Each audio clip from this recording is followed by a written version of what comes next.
We've got at the moment stocks this side of the world generally continuing the rally that we've seen of late with the help here of some of these commodity producers out there. Prices of various commodities jumping high, chiefly copper here. Better than expected figures from bellwether watchmaker Swatch also coming to the general support here. Let's get to the numbers first of all. FTSE's trading at the moment higher, DAX 2.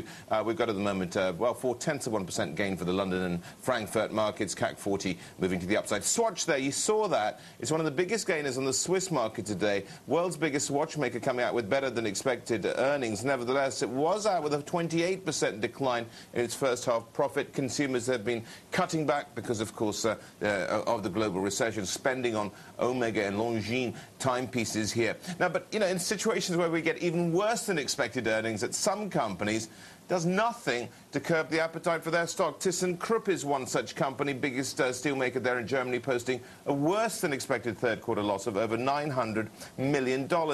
And it was the most bitter family feud in the European business, where the fighting is finally over. Volkswagen and Porsche thrashing out the details of their merger plan. VW is to pay $4.7 billion for a 42% stake in Porsche as it executes really the gradual takeover of the sports car maker. More on that story coming up, I believe. Chris, it's back to you. Looking forward to it. I always like the stories about Porsche. Thanks, Rashad.